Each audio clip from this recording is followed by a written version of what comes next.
शराब घोटाले को लेकर आम आदमी पार्टी और बीजेपी के बीच जंग बढ़ती जा रही है। संजय सिंह ने आज बड़े खुलासे का दावा किया था। संजय सिंह मीडिया के सामने आए और बैक टू बैक बीजेपी पर आरोपों की झड़ी लगा दी। संजय सिंह ने कहा है कि केजरीवाल को बड़ी साजिश के तहत गिरफ्तार किया गया है। शराब घोटाला बीजेपी ने किया और इसमें बीजेपी की टॉप लीडरशिप शामिल है। संजय सिंह ने राघव रेड्डी का भी जिक्र किया है। राघव रेड्डी शराब घोटाले में सरकारी गवाह बने हैं। संजय सिंह ने कहा कि गवाहों पर दबाव बनाकर केजरीवाल के खिलाफ बयान लिए गए।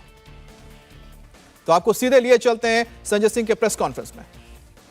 ये बड़ी गहरी साजिश करके उनको गिरफ्तार किया गया है और ये सारी तारीखें और ये सारे बयान चिल्ला चिल्ला कर ये कह रहे हैं कि ये साजिश है और साजिश है। आप लोगों को जो भी प्रश्न पूछना है सवाल पूछिए, मैं एक एक चीज का जवाब दूंगा। संजय जी, इसके अतिरिक्त ईडी के द्वारा यह भी कहा जा रहा है कि शराब घोटाले का पैसा हवाला कारोबारी के जरिए वकीलों के दबाव में कोर्ट के आदेश के बाद जब वो बयान देखते हैं जाकर ईडी के दफ्तर पर, जिसको अनरिलाइड डॉक्यूमेंट में ईडी ने रखा, यानी कि ऐसा डॉक्यूमेंट जिस पे भरोसा नहीं है, शुरुआती सारे बयान जिस पे भरोसा नहीं है, वो बयान जो उसने सही बताया था उस पर कह दिया हम इस पे भरोसा नहीं, उसको छुपा लिया। बोले छुप जाओ बेटा। अब इसमें एक और ये है मंगुंटा रेड्डी सांसद और ये है भारत के प्रधानमंत्री के साथ उनकी तस्वीर, और ये है वो चुनाव प्रचार कर रहा है, टीडीपी से चुनाव लड़ रहा है, और यह है भारत का प्रधानमंत्री। इस फोटो में सबसे ऊपर उनकी तस्वीर है। वोट मांग रहे हैं कि मोदी जी के नाम पे हमको वोट दे दीजिए।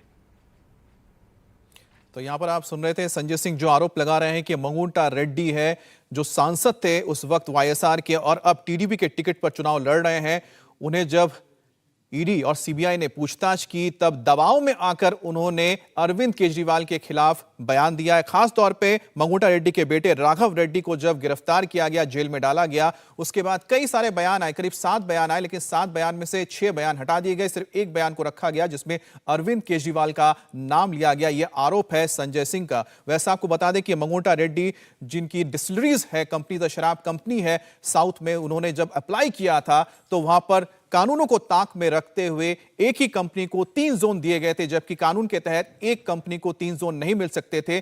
और यही बात जब सामने आई उसके बाद ये पूरा घोटाला सामने आया, किस तरह से साउथ कार्टेल ने पैसे देकर लाइसेंस यहां पर ली थी। अब देखना है कि बीजेपी की ओर से क्या काउंटर इस पर आरोप या फिर जवाब सामने आते हैं।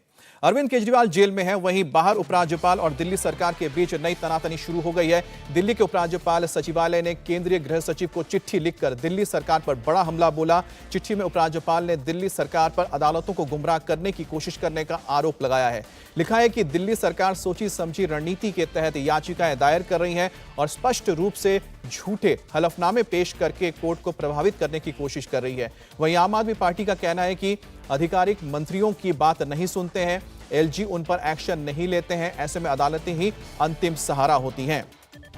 तो राज्यपाल की ओर से पहली बार दिल्ली सरकार को लेकर गृह मंत्रालय को चिट्ठी लिखी गई है, जिसमें एलजी ने शिकायत की है कि जानबूझकर जो मामले हैं जिसे दिल्ली सरकार में मंत्री और जो यहां पर सरकारी अफसर तैनात हैं उनके बीच चीजों को सुलझाया जा सकता है, उनको कोर्ट लेके जाया जाता है ताकि एलजी की जो छवि है वो जनता के सामने खराब की जा सके।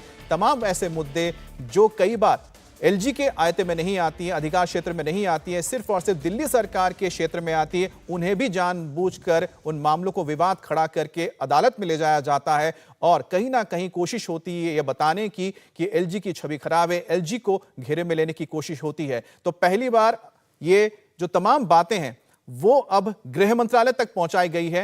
हालांकि आपने लगातार देखा है कि किस तरह से दिल्ली सरकार और एलजी के बीच विवाद होते रहे हैं, कई मुद्दों पर वहां पर तनातनी होती रही है, ये मामले कोर्ट में भी गए हैं और एलजी का इसमें कहना है कि ये जो अदालतों में केसेस जाते हैं इससे जो पब्लिक मनी है वो बर्बाद होती है, क्योंकि केसेस के लिए जो लॉयर्स होते हैं उनको जो पैसे दिए जाते हैं वो पब्लिक का पैसा है जो उनके काम में लगना चाहिए, ना कि कानूनी कार्रवाई में लगनी चाहिए।